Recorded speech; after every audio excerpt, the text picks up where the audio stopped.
नतमस्तक होऊन एक नवीन ऊर्जा घेऊन आम्ही सगळे दरवर्षी इथे येतो, त्यांना अभिवादन करतो आणि संपूर्ण भारतामध्ये संविधान केंद्रबिंदू ठेवून हे राज्य आणि देश चालला पाहिजे. हा कुणाच्या मनमर्जीने चालत नाही, पण फक्त आणि फक्त भारतरत्न डॉक्टर बाबासाहेब आंबेडकरांनी दिलेल्या संविधानानेच हा देश चालणार, ही भावना घेऊन आम्ही नेहमी राज्याची आणि देशाची सेवा करत असतो. मुंबईमध्ये धक्कादायक प्रकार घडला आहे. दशमुक्त महाराष्ट्र करायचा सरकारचा विचार आहे, मात्र गोरेगावमध्ये एक असा कॉन्सर्ट झाला ज्याच्यामध्ये ड्रग्सची विक्री झाली आणि 2 तरुणांना आपला जीव गमवावा लागलाय. त्याच्यात मला असं वाटतं याची तातडीने एक इन्क्वायरी झाली पाहिजे. मुंबईचे कमिशनर यांनी ह्याची इन्क्वायरी देऊन महाराष्ट्राला आणि मुंबईला सांगितलं पाहिजे की काय नक्की तिथे घडलं, आणि हे जर पोलिसांच्या डोळ्यासमोर हे होत असेल हे अतिशय चिंताजनक आहे.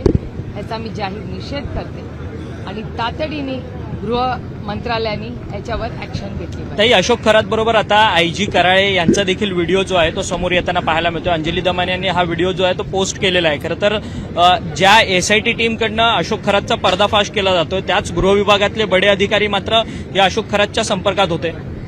हीच मला काळजी वाटते आणि कालच मुंबईमध्ये तुमच्या सगळ्यांचीच प्रेसशी बोलताना, पत्रकारांशी बोलताना हीच भावना मी मांडली होती की माझी महाराष्ट्राच्या माननीय मुख्यमंत्र्यांकडून अपेक्षाही आहे आणि विनंतीही आहे की ही जी प्रक्रिया आहे, सत्तेमधलेच अनेक लोक जर ह्याच्यात सहभागी असतील तर ही एसआयटी पारदर्शक होईल का नाही अशी भावना समाजात आणि समाज माध्यमातून वारंवार मांडली जाते. त्यामुळे ही चिंताजनक आहे. माझी अपेक्षा आहे की महाराष्ट्राच्या माननीय मुख्यमंत्र्यांनी कुठल्याही दबाव, कोणीही किती मोठा असेल तर त्या दबावाखाली माननीय मुख्यमंत्री किंवा महाराष्ट्र सरकारने येऊ नये आणि महाराष्ट्राला काळीमा फासणारी जी घटना खरातांच्या हातून झाली, मला विचाराल तर ती तातडीने फास्ट ट्रॅक कोर्टवर ही इन्क्वायरी झाली पाहिजे, एसआयटी झाली पाहिजे, टाइम बाउंड झाली पाहिजे आणि ज्यांनी कोणी अशा गलिच्छ गोष्टी केलेल्या आहेत त्यांना शिक्षा ही झालीच पाहिजे. प्रणिती शिंदे म्हणतात की याच अशोक खरातांचा एन्काउंटर होऊ शकतो, कारण की अशोक खरातच्या संदर्भात सातत्याने एक बड्या व्यक्तींची नावं येतात, त्यामुळे त्यांचा एन्काउंटर होऊ शकतो अशा पद्धतीची प्रतिक्रिया व्यक्त केली. त्यांना जर काही माहिती असेल तर ती चिंताजनक आहे. प्रणिती शिंदे ह्या एक अतिशय जबाबदार खासदार आहेत, अनुभवी आमदार आणि खासदार आहेत. त्या काही बोलल्या असतील तर त्याच्यामागे नक्कीच काहीतरी त्यांना माहिती असेल आणि अशा जर गोष्टी असतील तर ह्या गोष्टी माननीय मुख्यमंत्र्यांपर्यंत पोहोचल्या पाहिजे, कारण का ही अतिशय चिंतेची बाब. पुण्यामध्ये सामाजिक विभागात लक्षवादी हिमाचं जे आहे ते प्रोत्साहन जे आहे हे सगळे विद्यार्थी काय नक्की झालेलं आहे किंवा काय कुठलं गाणं काय झालं याची आपण सगळ्यांनी मिळून माहिती घेतली पाहिजे. नक्षलवादाबद्दल मला असं वाटतं ह्या भारतात आणि महाराष्ट्रामध्ये सगळ्यांची मतं, काही आमची कुणाचीच काही मतभेद त्याच्यात नाही. त्याच्यामुळे अशा कुठल्याही घटना ज्या असतील ज्याच्यातून राज्याचं आणि देशाचं नुकसान होत असेल किंवा हानी होत असेल त्या बाबतीत राजकारण बाजूला ठेवून आम्ही नेहमीच देशाच्या ऐक्यासाठी आणि देशाच्या सुरक्षतेसाठी तत्कालीन जे कोणी सरकार आहे त्याच्याबरोबर कालही राहिलेलं आहे, आजही राहिले. त्याच्यामुळे देश पहिला, मग राज्य आणि त्याच्यानंतर पक्ष आणि त्याच्यानंतर बाकीच्या काही ताई, अजितदादांचा विमान अपघात हा VSR कंपनीमुळे झालेला, त्याच्या विमान अपघातामुळे झालेला होता. आता देखील अनेक VIP नेते मंडळी जे आहेत ते VSR कंपनीच्या विमानाचा वापर करतात. त्यात अलीकडेच नितीन गडकरी यांनी देखील अनेक वेळा VSR कंपनीने प्रवास केलेला त्याचे व्हिडिओ ट्विटरवर आहेत. तर रोहित पवार म्हणतात की गडकरींनी देखील याची काळजी घ्यावी अशा पद्धतीचं आवाहन करतात. मला असं सेफ्टी फर्स्ट, गाडी असेल, ट्रेन असेल, प्लेन असेल, काही असेल, सुरक्षितता याला प्राधान्य दिलंच पाहिजे. आणि जर एखादी कंपनी, मला वाटतं पहिल्याही सिव्हिल एव्हिएशननी काही नवीन कायदे नियम लावलेले आहेत, कुठल्याही विमानात, ट्रेनमध्ये, गाडी, एसटी कशातूनही जाताना सुरक्षिततेला प्राधान्य दिलं गेलंच पाहिजे.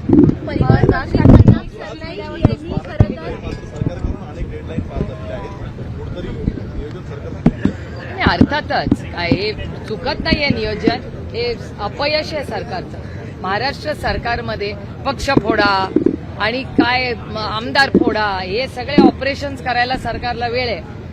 पण आम्हाला सगळ्यांना प्रिय भारतरत्न डॉक्टर बाबासाहेब आंबेडकरांचं स्मारक पूर्ण करायला या सरकारला वेळ नाही. हे अतिशय दुर्दैवी आहे आणि वेदना देणारी गोष्ट. परिवहन मला विश्वासच बसत नाहीये. इतके वर्ष पक्ष फोडा घरं फोडा हे करून त्यांना एवढा वेळ मिळतो कारण सत्तेमध्ये यायला. पण हे आपलं सगळ्यांना प्रिय असणार असं जी अपेक्षा आहे महाराष्ट्राची, फक्त नाही भारतातल्या आंबेडकर प्रेमींची, ती काही ह्या सरकारकडून पूर्ण होताना मला दिसत नाही. आणि याचं कारण काय हाही एक मोठा प्रश्न आहे. आणि जर हे आता यांनी फार मनावर घेतलं नाही तर राष्ट्रवादी काँग्रेस पक्ष शरदचंद्र पवार रस्त्यावर उतरून आंदोलन करेल आणि हे स्मारक जोपर्यंत पूर्ण होत नाही तोपर्यंत आम्ही या सरकारला स्वस्थ बसू देणार नाही. परिवहन मंत्री यांनी एक निर्णय जाहीर केला होता की जर तुम्हाला परवाना हवा असेल रिक्षा आणि टॅक्सी चालकांना तर तुम्हाला मराठी बोलता येणं अनिवार्य आहे. वसई विरारमध्ये सुरू देखील करण्यात आलं. पण आरोग्य विभागाला बिश्नोई यांनी धमकी दिली आहे की तुम्ही असा हिंदू मुस्लिम भेदभाव करू शकत नाही. जे काही जे नियम कायदे आहेत हे महाराष्ट्र सरकार होतं. माननीय मुख्यमंत्री इथे 10 मिनिटापूर्वीच होते. तुम्ही त्यांना हे सगळे प्रश्न विचारायला पाहिजेत कारण का धमक्या द्यायची ही हिंमत होते महाराष्ट्र सरकारला कुणाची तरी, हेही चिंताजनक आहेच ना. एखादं सरकार तुम्हाला योग्य अयोग्य काय वाटतं ह्याच्यावर चर्चा पारदर्शकपणे लोकशाही पद्धतीने होऊ शकते. पण एखाद्या सरकारला कोणीतरी धमकी देत असेल तर हे चिंताजनक नाही आहे. हिंमतच कशी होते कुठल्याही सरकारला. मग जरी आम्ही विरोधात असलो तरी हे महाराष्ट्राचं सरकार आहे ना. महाराष्ट्राच्या सरकारला अशी कोण धमकी देत असेल तर कोणी कसं खपवून घेईल. तरी प्रतिभा चाकणकर यांची इन्क्वायरी झाली, परंतु ज्या समता पतसंस्थेवरती हा सगळा विषय ठेवण्यात आलेला आहे त्या पतसंस्थेतले अनेक खाती जे आहेत त्या बनावट आहेत अशा पद्धतीचं मत जे आहे त्यांनी माध्यमांसमोर येऊन व्यक्त केलं. आम्हाला कोणतीच नोटीस आली नाही अशा पद्धतीचं मत व्यक्त केलं जातं. परंतु हेच प्रतिभा चाकणकर असतील, रुपाली चाकणकर असतील, हे अशोक खरातांच्या आजूबाजूला दिसायचे. मला असं वाटतं ह्या सगळ्या प्रश्नाची उत्तरं तुम्हाला एसआयटीच देऊ शकेल. माननीय मुख्यमंत्री त्यांचं हे गृह डिपार्टमेंट आहे.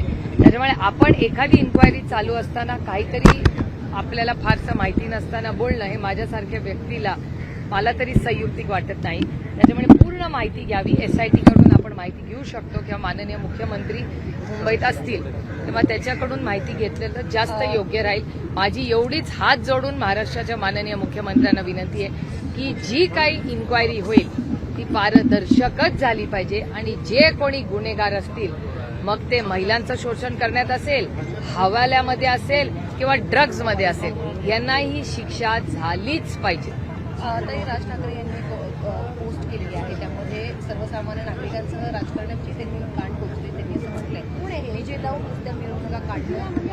या सगळ्या गोष्टींमधून जेव्हा महाराष्ट्र बाहेर पडेल तेव्हा आपण खऱ्या अर्थाने महामानवांना आपण हे बघा आपण ज्या वास्तूमध्ये उभे आहोत हे भारतरत्न डॉक्टर बाबासाहेब आंबेडकरांच्या विचारांचा वारसा आणि त्यांनी दिलेली दिशा या देशाला आणि आपलं संविधान. या संविधानामध्ये लोकशाही पद्धतीत प्रत्येकाला आपलं मत मांडण्याचा अधिकार आहे तर त्यांनी त्याचं मत मांडलंय. मराठीतला शेवटचा प्रश्न.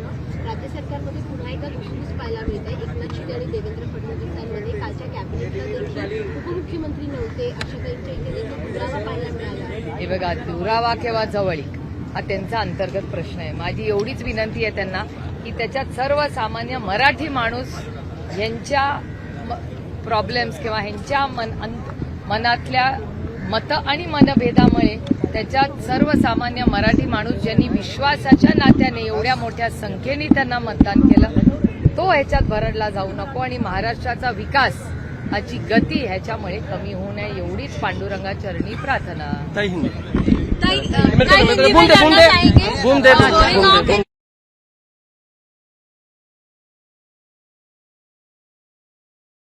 होनी चाहिए.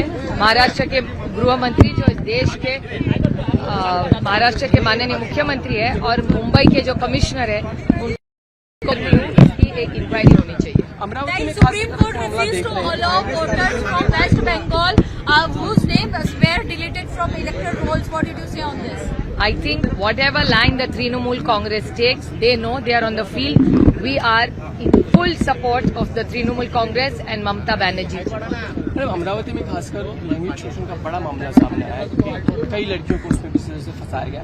एक और शक्ति विधेयक जैसा कानून आता है, लेकिन बार बार ये घटनाएं घट रही हैं जहाँ पे महिलाएं खासकर टारगेट है। ऐसा आप देखिए, इतने सारे कायदे बन रहे हैं, लेकिन वर्दी का डर किसी को नहीं रहा है। तो मेरे ख्याल से ये सरकारी यंत्रणे का फेलियर है कि महिलाओं को ऐसा नहीं लगता है कि ये हमारे अधिकार है और जाके कंप्लेन करनी चाहिए।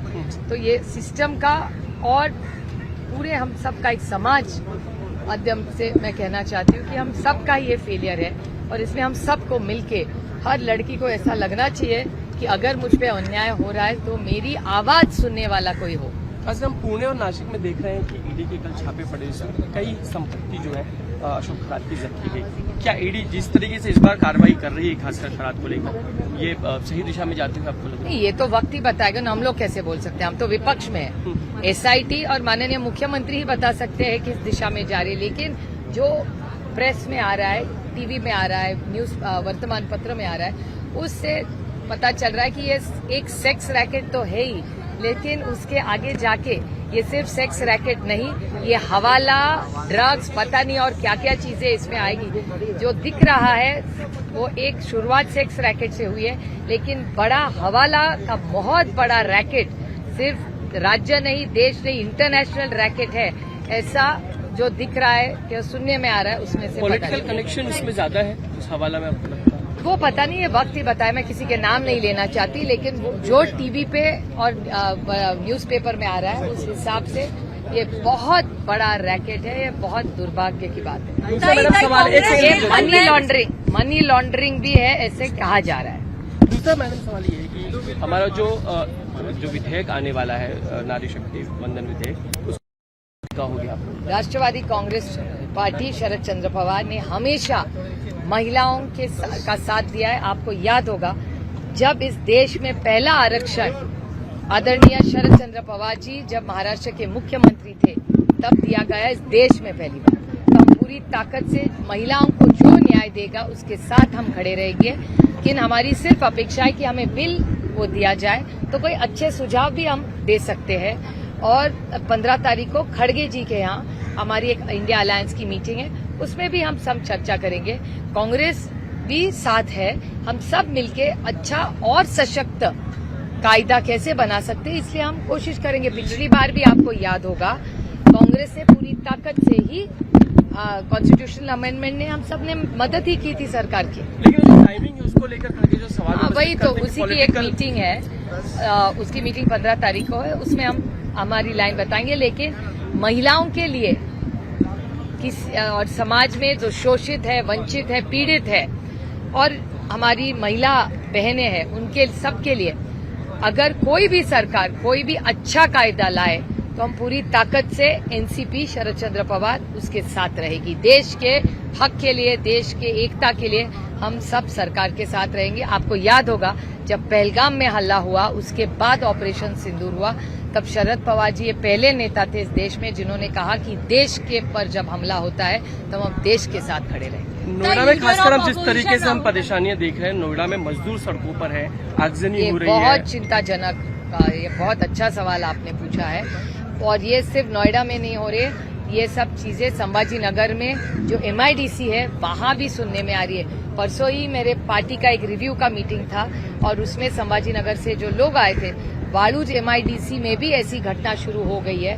तो ये बहुत चिंताजनक है। मेरी बड़ी विनम्रता से केंद्र सरकार और माननीय प्रधानमंत्री जी को विनती है कि ये युद्ध जो दुनिया में चल रहा है उसके लिए भारत कितना तैयार है, इसके बारे में ऑल पार्टी मीटिंग फिर एक बार बुलाई जाए और आगे कैसे सब में, आपको याद होगा कोविड हो, उसके बाद ऑपरेशन सिंदूर हो, इस सब में ऑपोजिशन ने भी भारत सरकार का साथ दिया है।